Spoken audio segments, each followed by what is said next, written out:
요한복음 네 번째 시간입니다. 각 사람에게 비추는 빛이라는 제목으로 말씀을 전하도록 하겠습니다.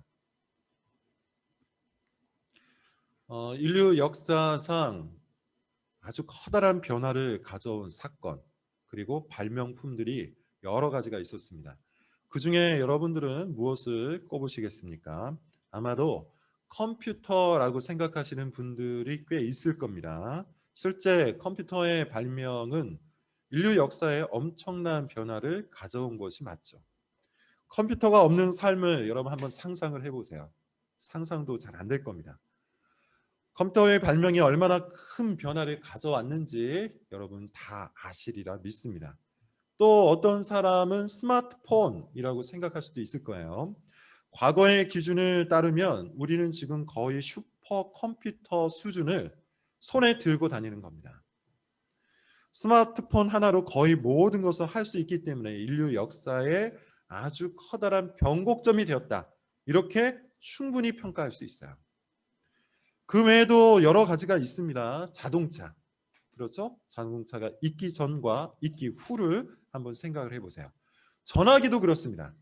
전화기가 있기 전과 있기 후.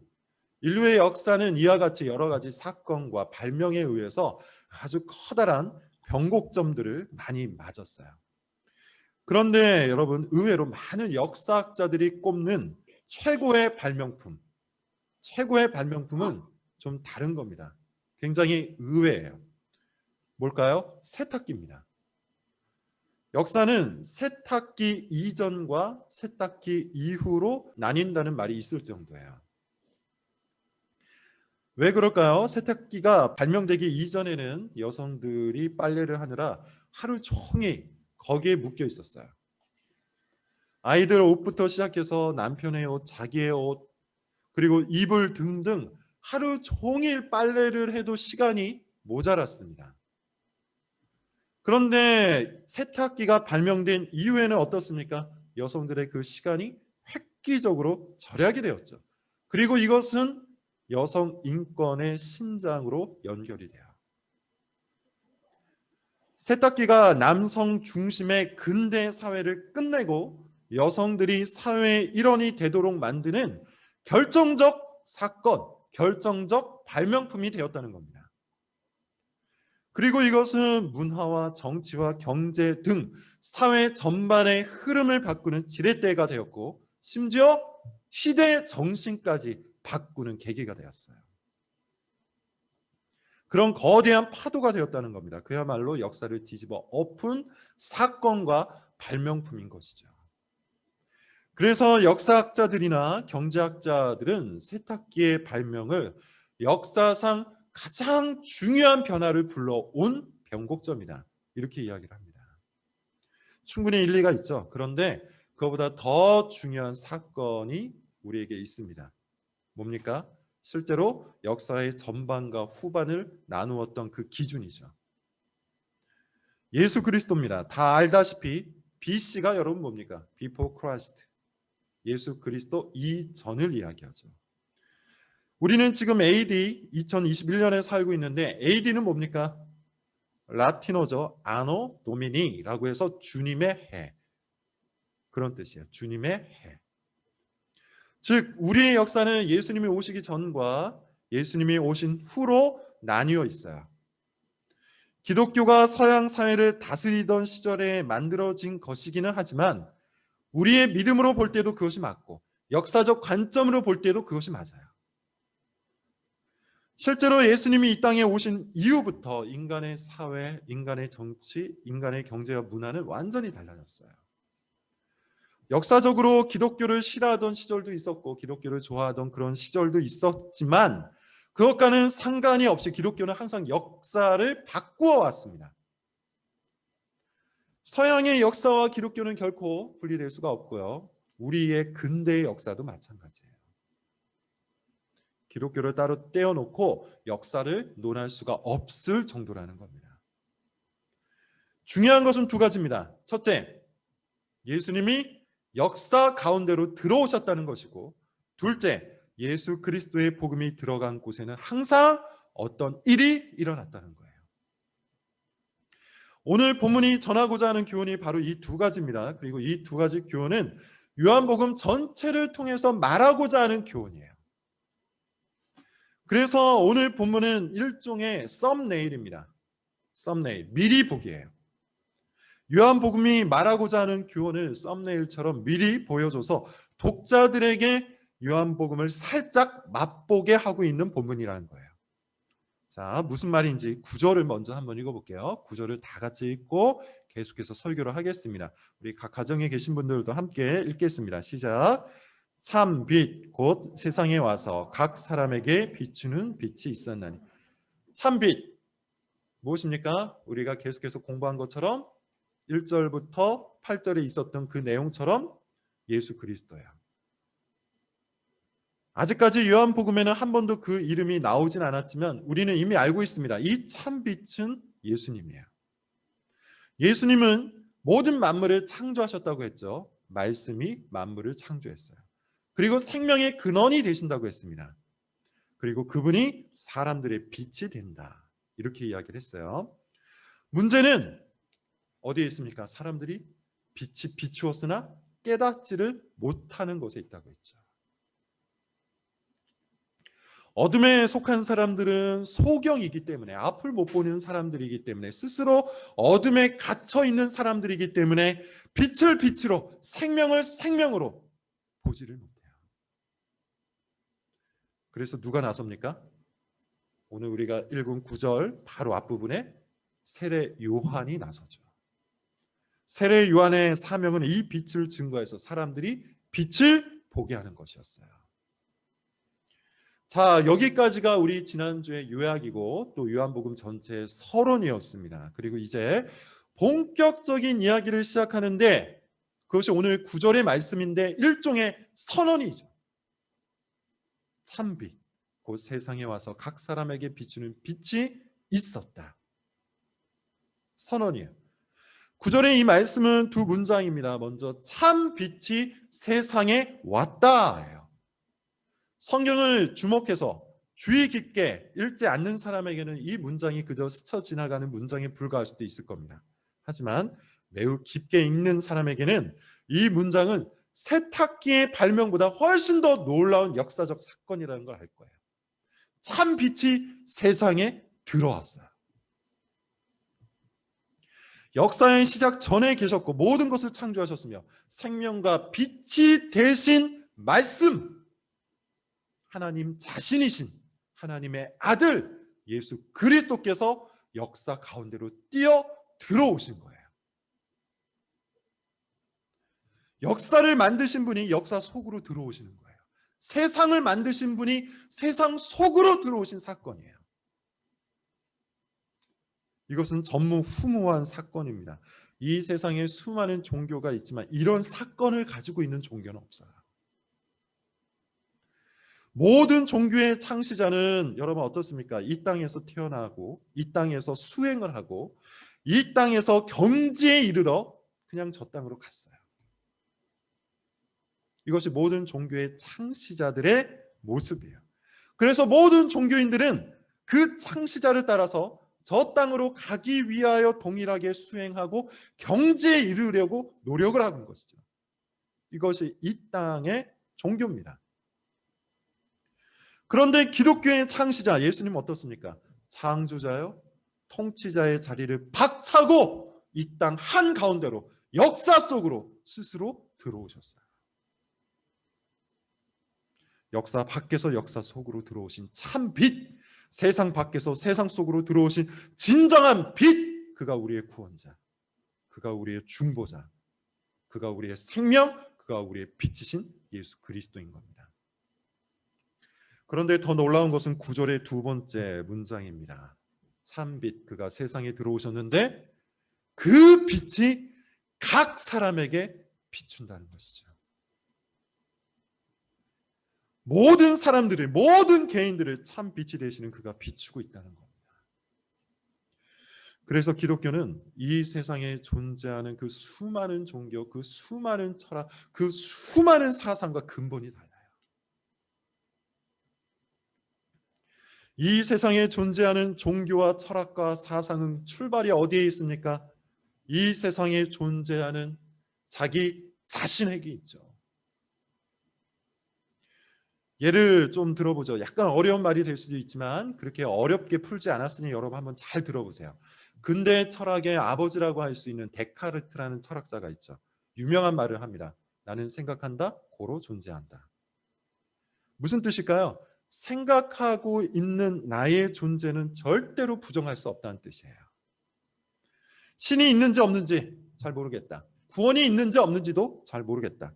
인생의 의미가 있는지 없는지도 잘 모르겠다. 절대적인 지식이 있는지 없는지 잘 모르겠다.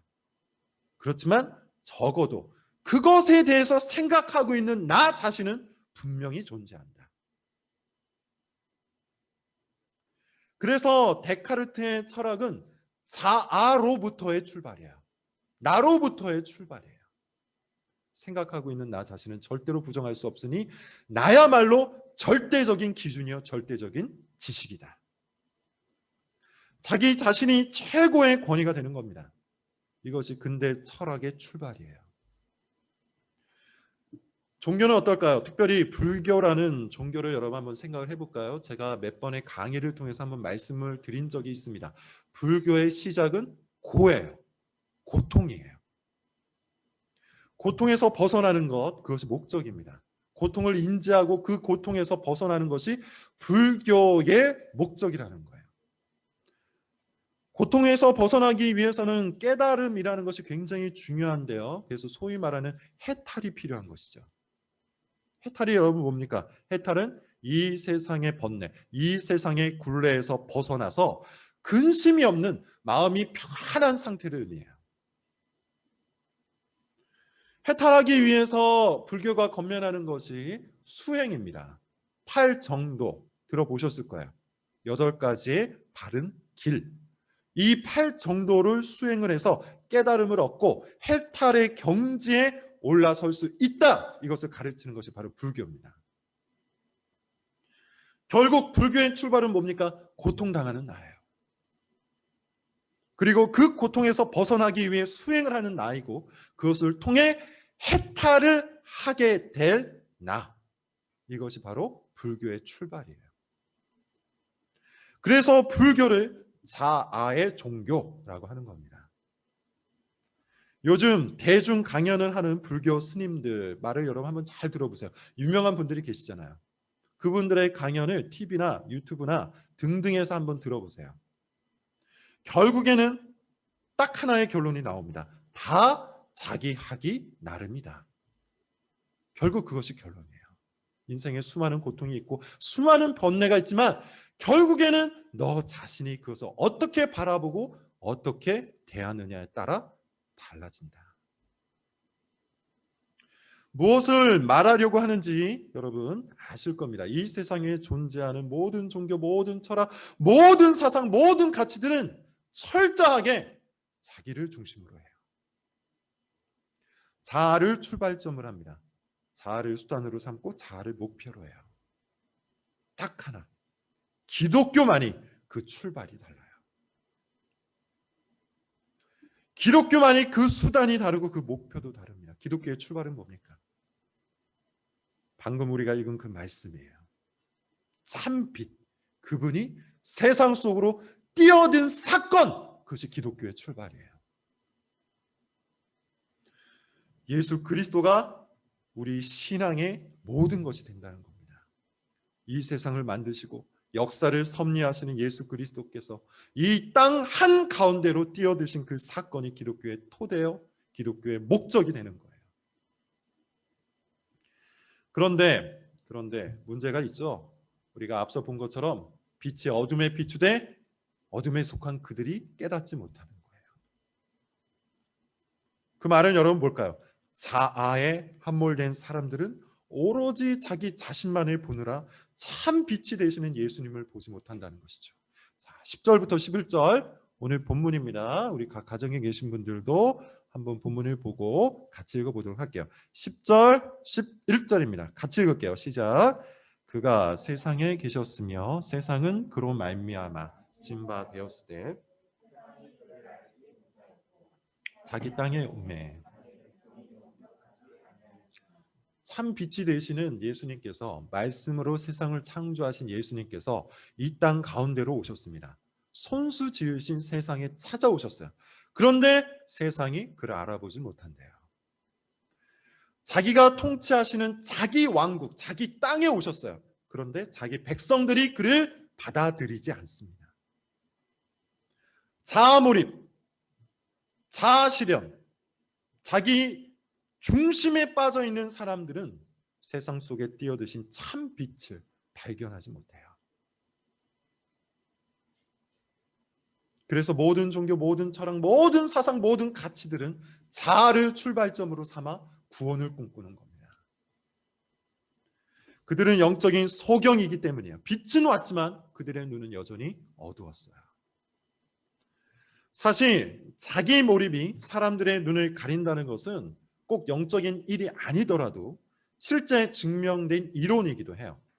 물리적으로도 얼마든지 그런 일이 일어날 수 있다는 겁니다. 여러분, 투명 고릴라 실험이라는 것을 혹시 들어보셨습니까? 아는 분들도 있을 거예요.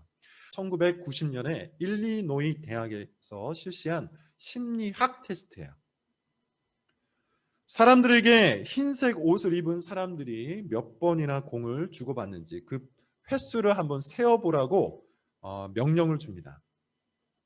그렇게 지침을 줘요. 그렇게 한 후에 그 사람들 중간에 고릴라 옷을 입은 사람이 왔다 갔다 하게 했습니다. 서로 패스를 주고받는 그 와중에 여기저기에 고릴라 옷을 입은 사람들이 돌아다니게 만들었어요. 도저히 못 볼 수가 없는 상황인데, 도저히 못 볼 수가 없는 그런 상황인데 놀랍게도 실험에 참여한 사람들은 이 고릴라 옷을 입은 사람을 발견하지 못합니다. 눈앞에서 고릴라 옷을 입은 사람이 왔다 갔다 함에도 불구하고 공을 몇 번이나 패스했는지 그 횟수를 세느라 거기에 몰입되어서 그 고릴라 옷을 입은 사람을 보지 못했다는 거예요. 심리학자들은 이 실험을 근거로 선택적 지각이라는 말을 만들어냈어요. 자기가 선택한 것만 사람들은 인지한다는 거예요. 말이 좀 어려운데 쉽게 말하자면 보고 싶은 것만 본다는 얘기입니다. 듣고 싶은 것만 듣는다는 얘기예요. 알고 싶은 것만 안다는 이야기입니다. 그만큼 사람은 자기 몰입적 존재라는 겁니다. 자기 몰입에 빠진 사람들은 이와 같이 물리적으로도 눈이 가려져요. 눈앞에 고릴라가 돌아다녀도 보지를 못해요. 그런데 영적으로는 어떨까요? 아예 눈이 가려집니다. 아예 눈이 가려진 존재, 성경에서는 누구였죠? 바리새인들이었어요. 바리새인만큼 성경에서 자기 몰입적인 모습을 보이는 사람들은 없습니다. 철저히 자기에게 함몰된 바리새인들을 향해서 예수님이 뭐라고 얘기합니까? 눈먼 자라고 얘기해요. 소경이라고 얘기해요. 성경을 그렇게 많이 알고도 눈앞에서 그 성경의 주인공이 걸어다니는데 자기에게 함몰되어 버려서, 자기에게 몰입되어 버려서 예수님을 보지 못한 겁니다. 심지어 예수님이 스스로 그가 바로 나라고 말씀하셨는데 그것조차도 알아듣지 못했어요. 눈앞에서 고릴라 옷을 입은 사람이 왔다 갔다 함에도 불구하고 자기가 보고 싶은 것만 보느라 아무것도 보지 못했던 그 사람들처럼 참 빛이 되시는 예수님이 눈앞에 있음에도 불구하고 사람들은 그 빛을 보지 못했다는 겁니다. 그들은 결국 어떻게 될까요? 어둠에 속한 자로 살다가 어둠에 빠져서 영원한 어둠을 경험하며 살아가게 될 겁니다. 반면에 이 빛을 알아본 사람들도 있었습니다. 자, 한번 보겠습니다. 12절부터 13절입니다. 오늘 본문 12절부터 13절입니다. 같이 읽어볼게요. 시작. 영접하는 자, 곧 그 이름을 믿는 자에게는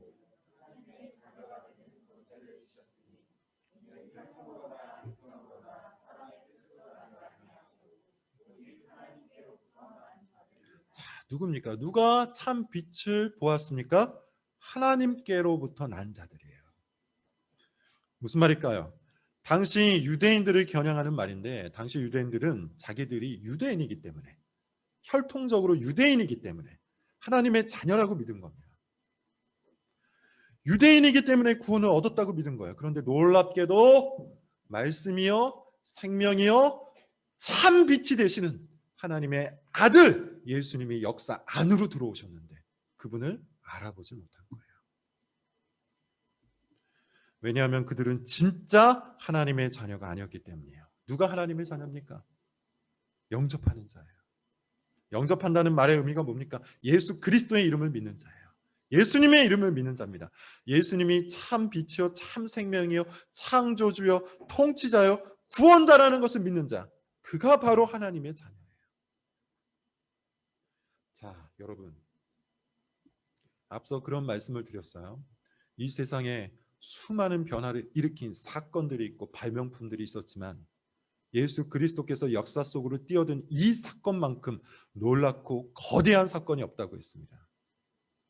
다시 말하자면 여러분, 우리의 모든 것은 바로 여기에 걸려 있어요. 기독교 신앙의 모든 것, 우리 인생의 모든 것, 우리가 살아갈 영생의 모든 것이 바로 여기에 걸려 있어요. 이 세상의 종교와 철학과 사상과 가치에 의존할 것인가, 아니면 이 세상 속으로 뛰어드신 하나님의 아들 예수 그리스도를 믿을 것인가, 거기에 모든 것이 걸려 있어요. 다시 말해서 이것은 자아에 함몰된 인생, 곧 자기의 생각, 자기의 느낌, 자기의 고통, 자기의 열심, 자기의 비전, 이것을 인생의 토대로 놓고 살 것인가, 아니면 우리의 눈과 우리의 생각과 우리의 마음과 우리의 삶을 계속해서 그리스도를 향해 높일 것인가, 이 싸움에 걸려 있다는 겁니다. 사람들은 어떤 것이 더 익숙하고 편안할까요? 이 땅에 태어난 모든 사람들은 본성적으로 앞에 것, 자아몰입, 자아실현, 자기 중심의 인생이 더 편합니다. 그렇게 태어났기 때문이에요. 그리고 그런 종교와 철학과 사상이 지배하는 세상에서 살아가기 때문이죠.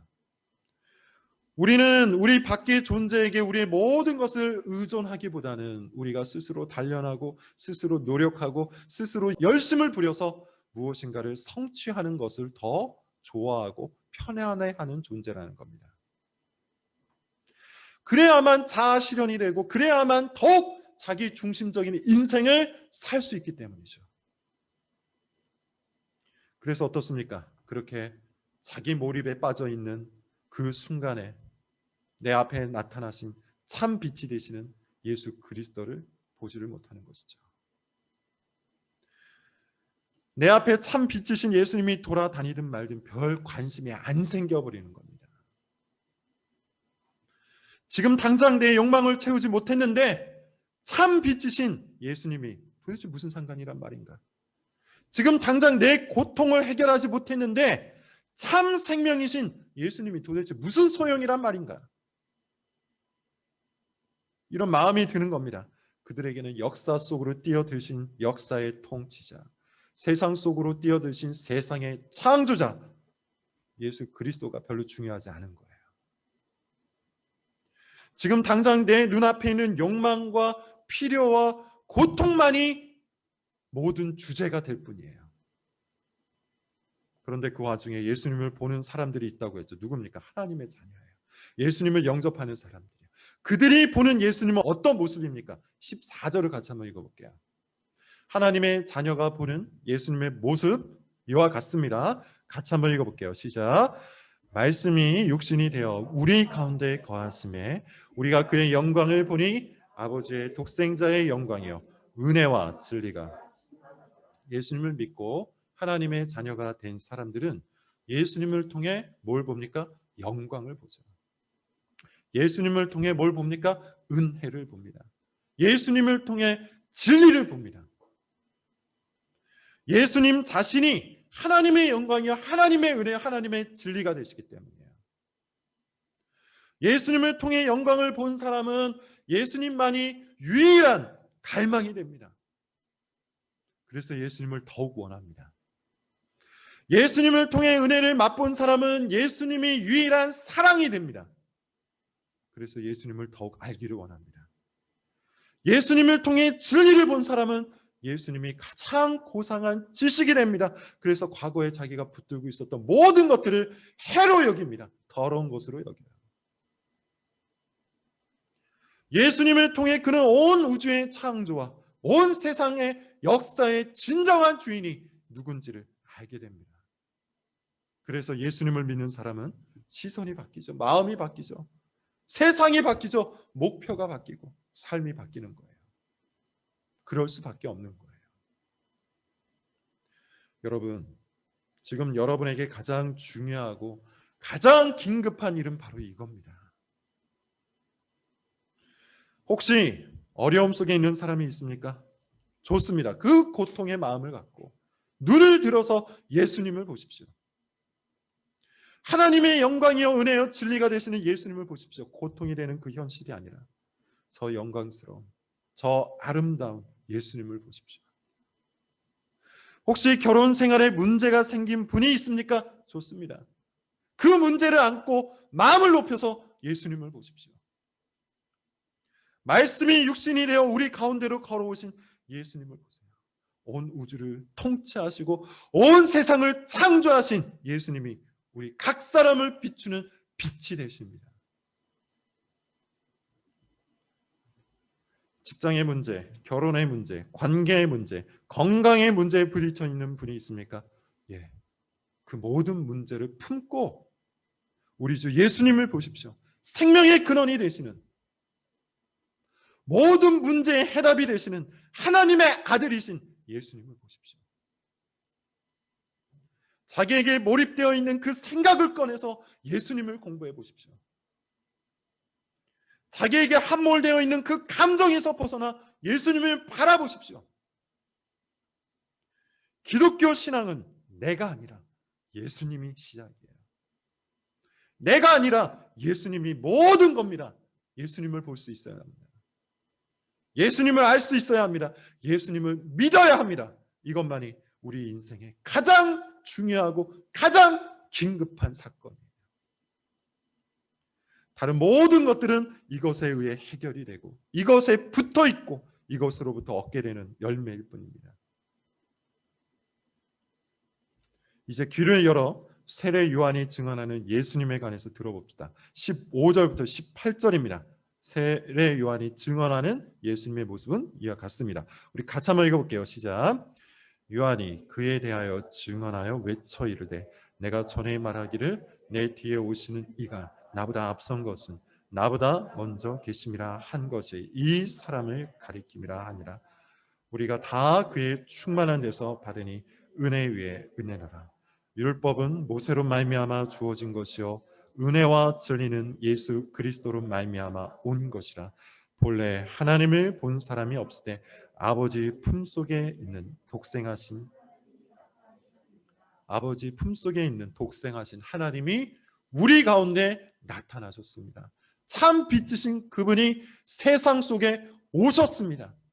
그리고 각 사람에게 비추는 빛이 되셨습니다. 예수님을 보십시오. 예수님을 공부하십시오. 예수님을 붙드십시오. 그것만이 우리 인생의 가장 중요하고 가장 긴급한 사건입니다.